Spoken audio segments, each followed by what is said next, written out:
What's up, everybody? This is Yukage and the Blowfish back at it again, live on the phone with our friend Rob. He is a ex-inmate that was at the prison that me and Mike worked at. As you watched the videos before, you know, he became a really good friend over time. That's kind of how we got to know each other, and we're just going to kind of get his insight from the other side. You know, we were on one side and we only can know so much. We've talked about this before, from what, you know, the guards see. But behind closed doors, that's a whole different ballgame, and that's why we got Rob here to kind of give us some insight on how that goes. So Rob, tell us a little bit about your, your journey, man. Yeah. Hey, how y'all doing out there in the world, man? My name is Rob, and January 13th, Friday the 13th, 2012, I called a 10-year sentence. Now, when I tell you a 10-year sentence, most people freak out because they think, oh my God, I'm gone for 10 years. Well, that's not how it works. Once you're inside, you get 2 for 1, so you really do a percentage of your time, which the percentages drop down now to 33%, as long as it ain't a violent crime. Violent crimes have dropped down to 65%. See, I didn't even know that either. A lot of people misconstrue that, and they get, oh my God, they mean, you know, maybe somebody had a drug problem. That didn't mean that they need to go sit in prison and fight for their life. And, Right. And, you know what I mean? Lose friends to the streets and to addiction. And then when they come home, man, like when you walk in the door, when you go to prison, it's like the world got put on pause. Yeah. It ain't the same way as your brother who was out there working 365 days a year trying to provide for his family. You know what I mean? Right. Well, people don't understand. You know, It's you get a caught lot up in the life like I did. I was, you know, I was addicted and I was selling. I mean, hell, I was selling to fund my addiction. But then it got a little bit extra, and then I started having a lot of fun, whatever. Went to prison. Well, man, somewhere along the way, man, I'll tell you what, you have to have a real come to Jesus meeting with yourself, or else you just gonna keep going back and keep going back. Good Lord has blessed me. It's been 2 years. I ain't been home. Right. That's It will awesome. be July 4th, you know what I mean? Independence Day. Yeah, got out Independence Day. Fireworks were for me that night. I like that.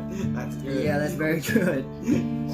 But that's the crazy thing, man, is, you know, just like you're talking about, you gotta come to Jesus with yourself and kind of point out your flaws, you know what I mean? Kind of focus on building yourself to a better character. And you've got people that are revolving doors. Me and Yuki here have talked about that many times. We've seen people come and go and then promise us, then more or less, you know, point blank tell us that they're not coming back, and then a week or 2, 3 later, they're back in it again.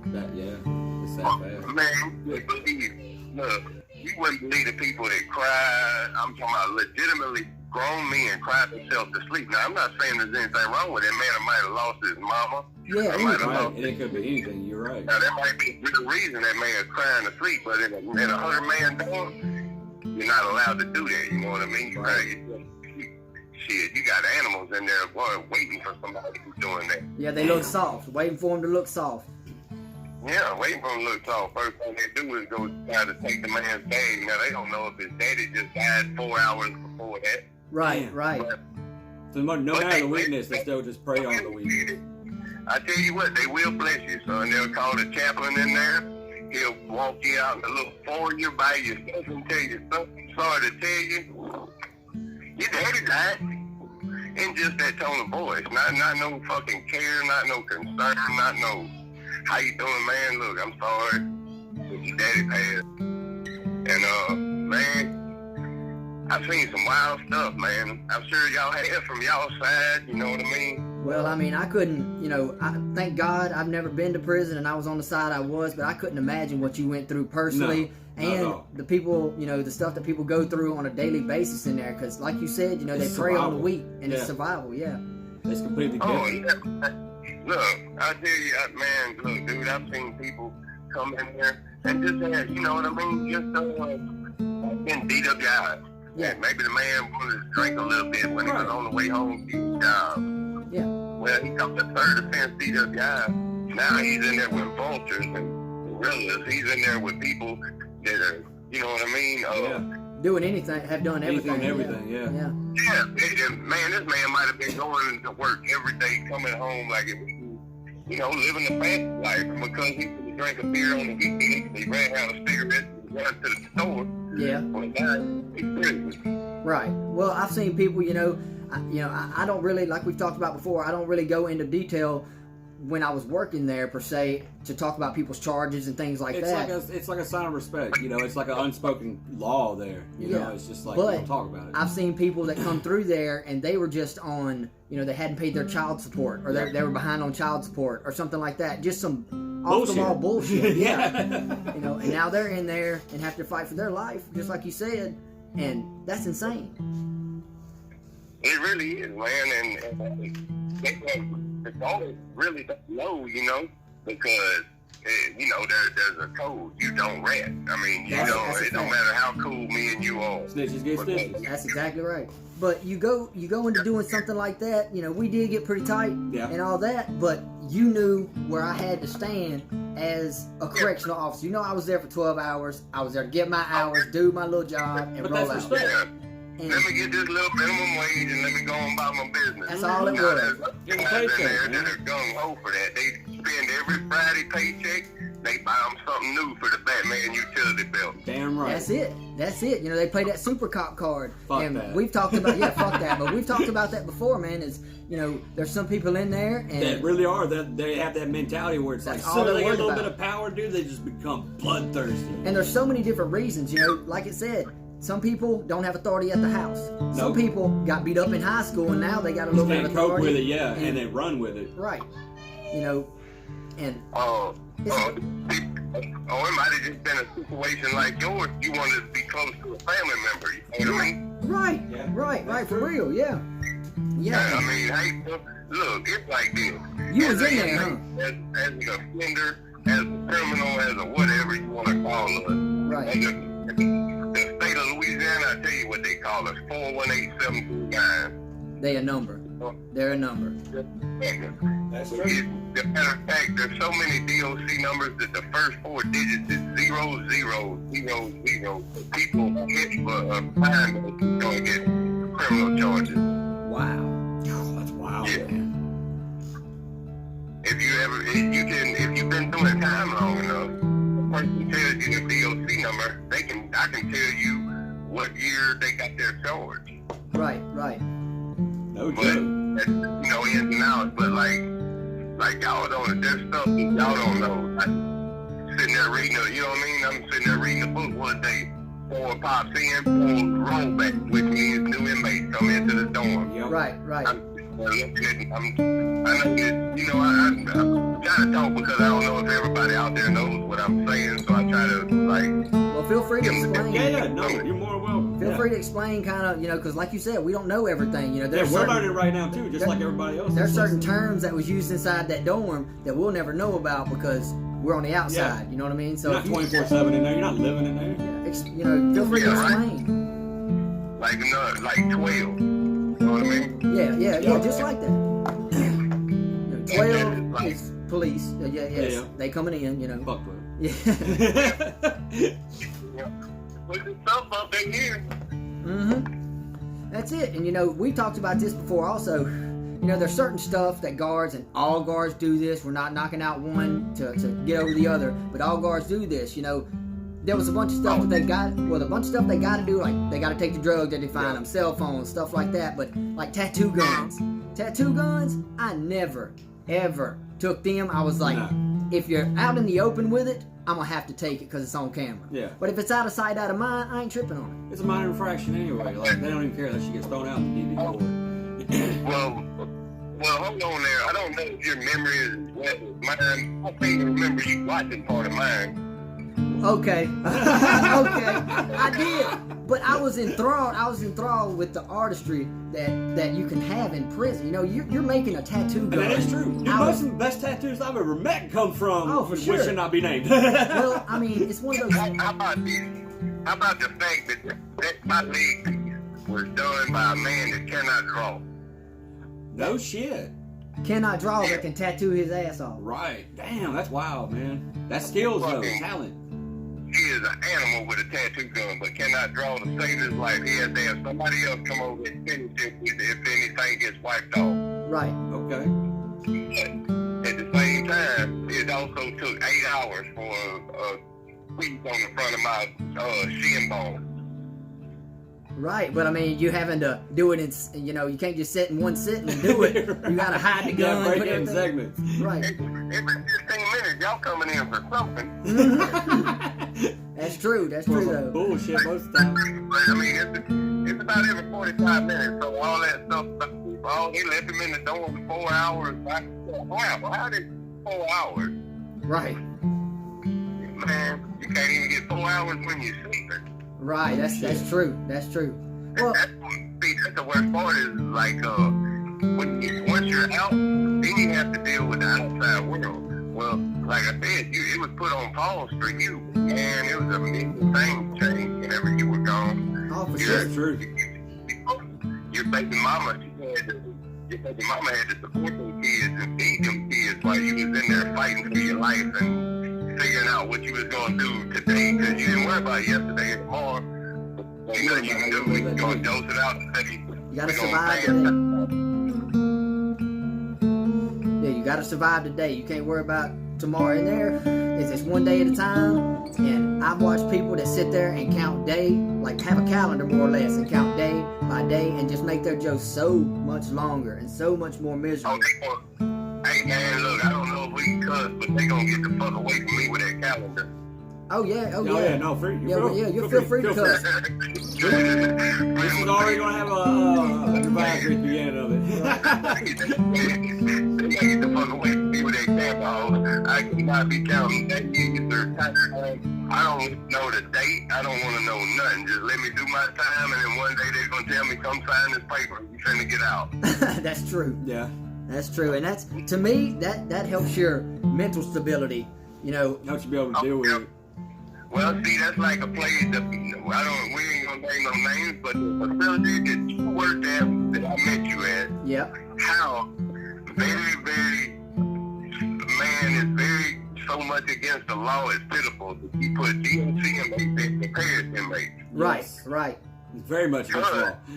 Because of the stress factor. Right. You got cats that say, hey man, look, I was jaywalking. What do you think you're gonna do me? Oh, they're gonna give you life, dog. You're dying in this bitch. Right.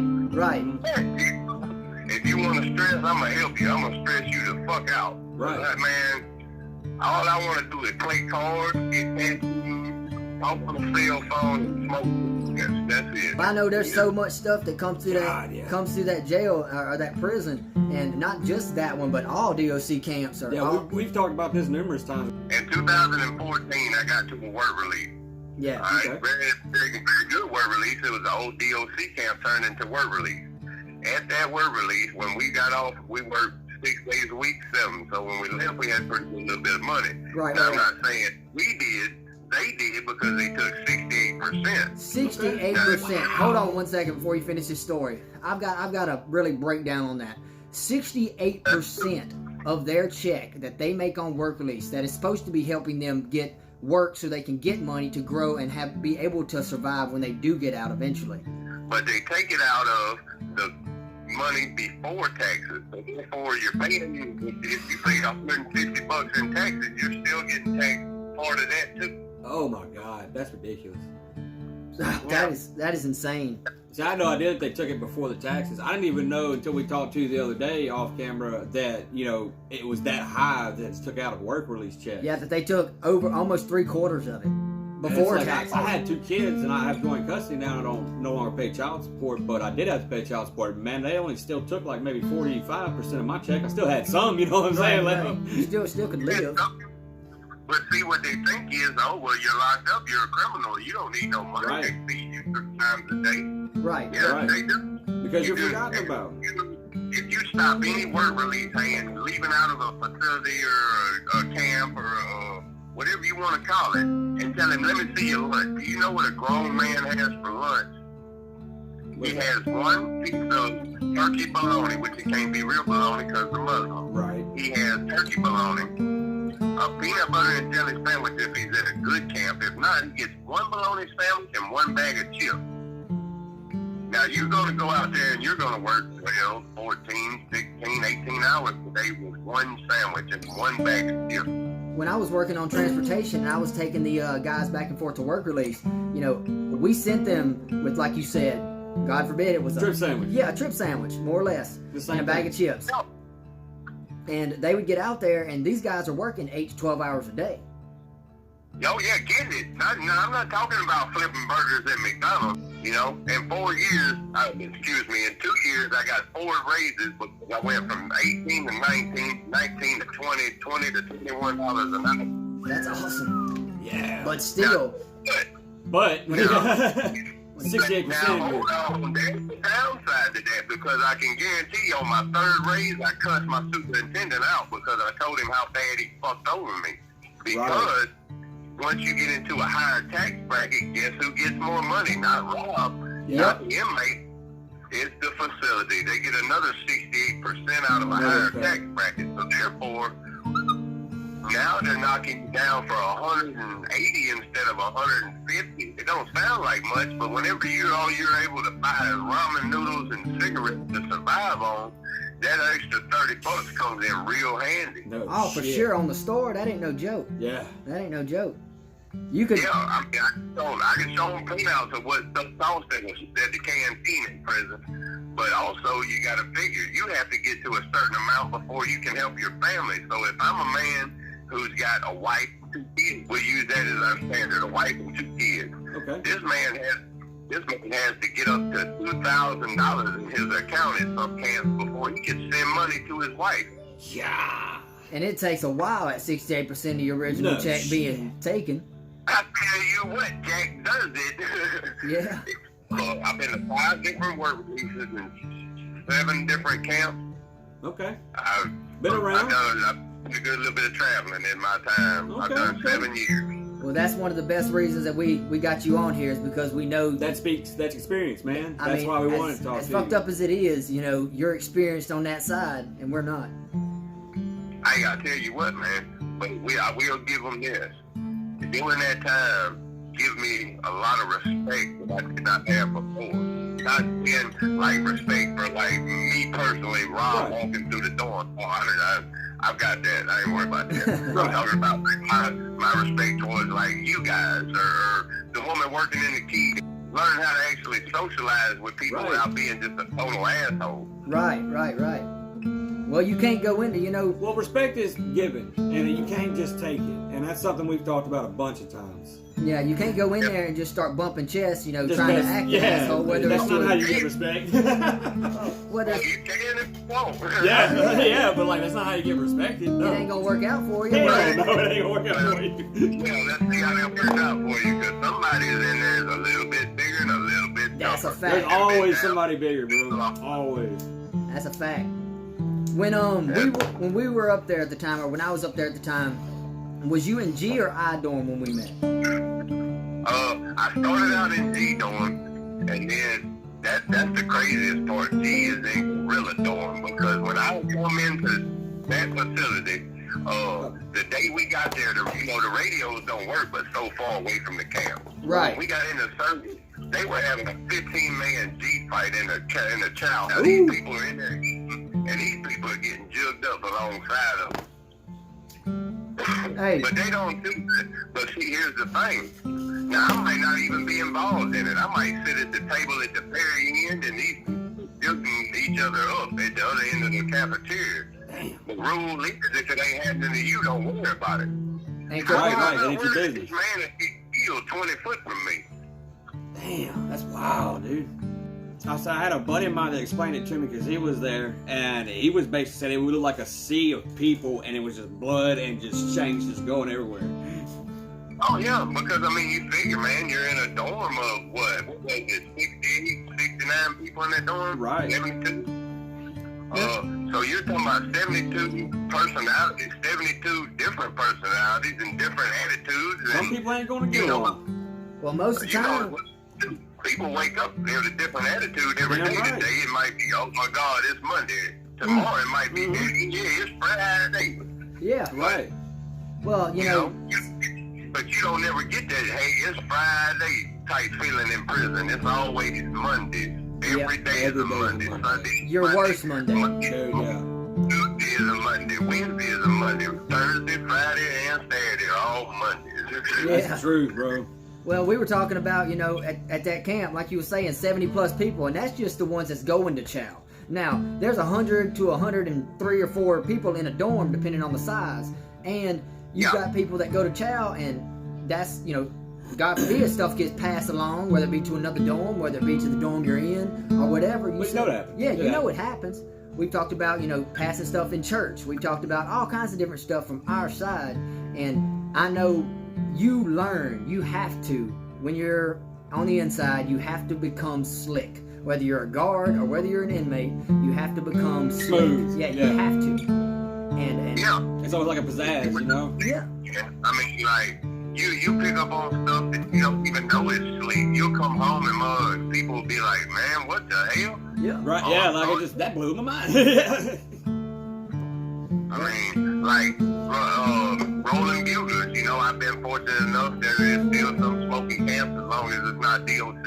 Right. That some of these satellite camps, you can still smoke cigarettes. Right. Well, if I'm a roller bugler, I don't even have to look at it. I'll sit there and hold a conversation with you and talk all day long, roll it up like it ain't no thing. That thing look like it comes from Marlboro. Like, a lot of people don't realize, like I told you off camera the other day, man, like the health effects of it, okay? Right. I had 20/20 vision when I went in, but because I read books to jokes to actually pass my time, my eyes got to where I have to have reading glasses now if I want to read something up close. Thank God I don't have to wear it on the job when I'm reading a tape measure, but when I want to read a book or something like that, or look at a picture, I got to get a pair of glasses.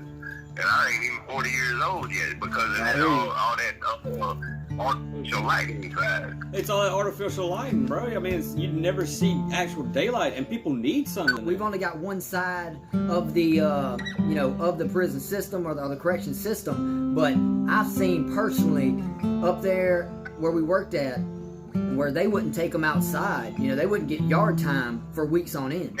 I worked there to the point where they didn't get no yard time for years. Yeah. How often did you pop that door and say, yard call?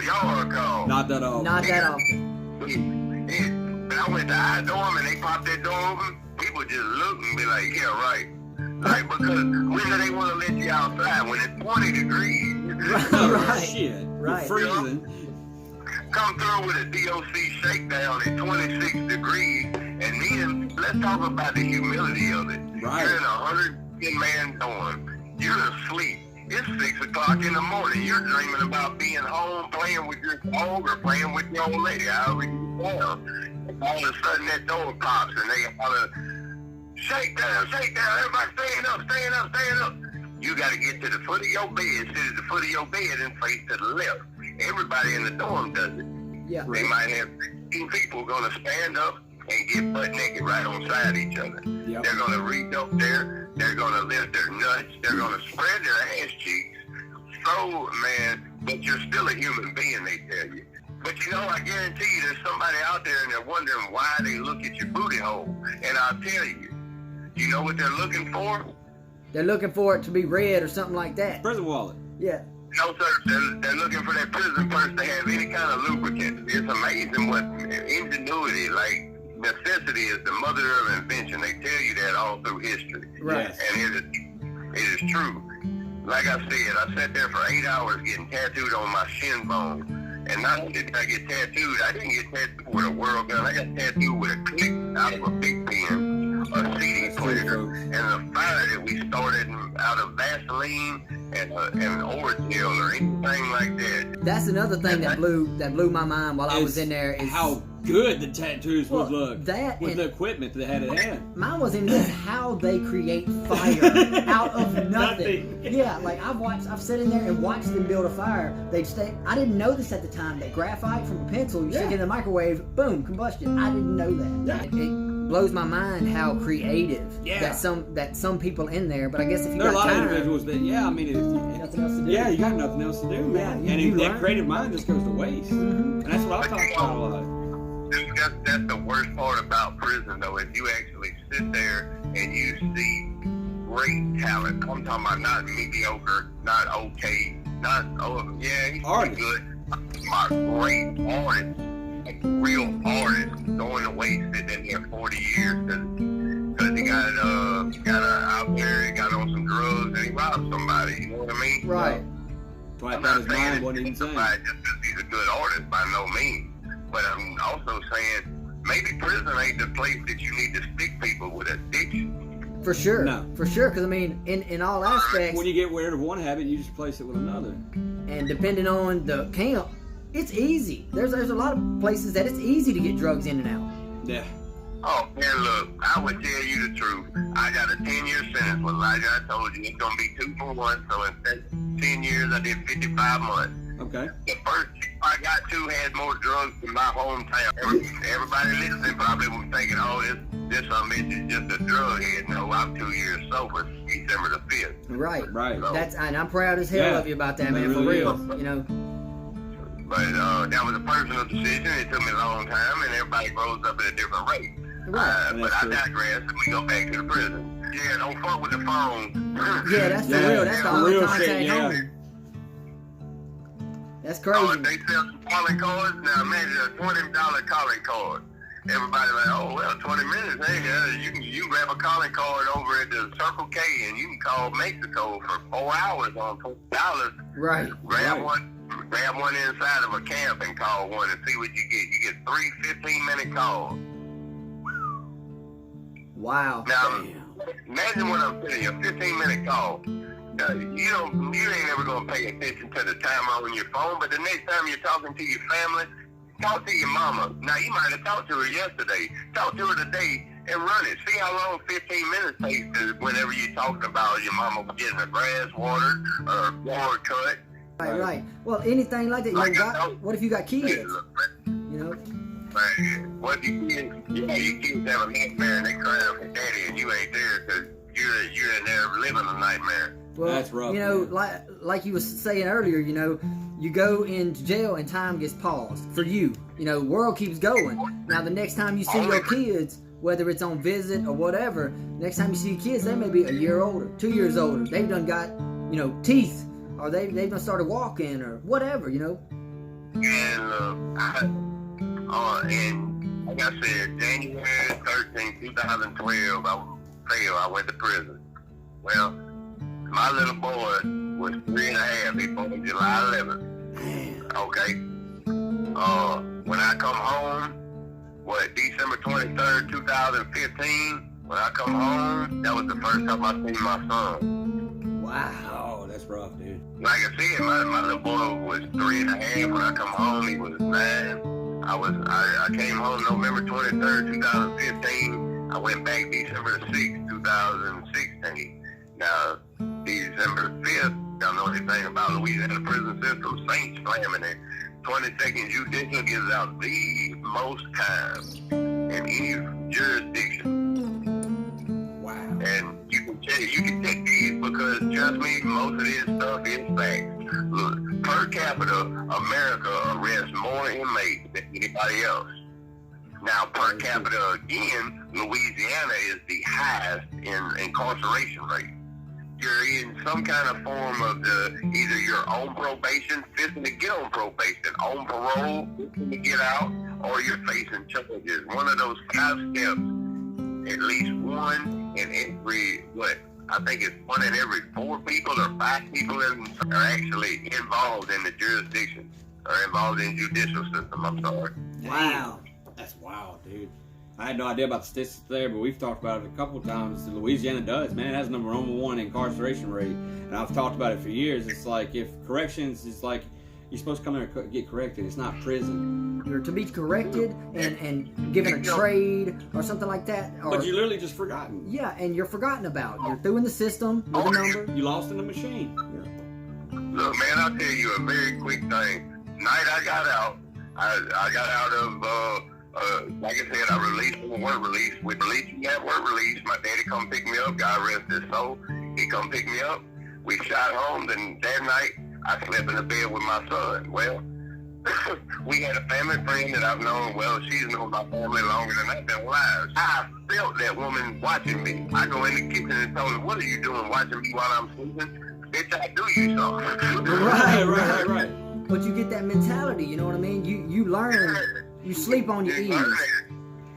You sleep light, and you got 100 men in there, and if a guard freaks out or comes in or whatever the case may be, whether he's doing bed books or whether he's doing count or whatever, or another inmate, you know what I mean, comes in and he's watching you sleep or looking over you, you get that know-how about you, so. Yeah, if he looking at me, he trying to do me something. Right. Well, that's what I'm saying, and it's hard to break that mentality once you get out, whether it's the family or whatever. That's true. That's just like it's hard, okay, in the business world. What is most deals handled with? A handshake, Most business men shake hands. When you're in prison, as nasty as this part is, you might want to edit it out later, but you never know when the last time some bitch jacked off and didn't wash his hands, so you just fist bump with him because you don't know if he's off or if it's nasty. Right. Everybody jokes is different, but it's all about humility, and doing stuff like that is you take humanity out of it. What? Yeah. There is none. Yeah. Well, for each their own is all I'm saying. Now, when it comes, different strokes for different folks. Maybe that's how he jokes.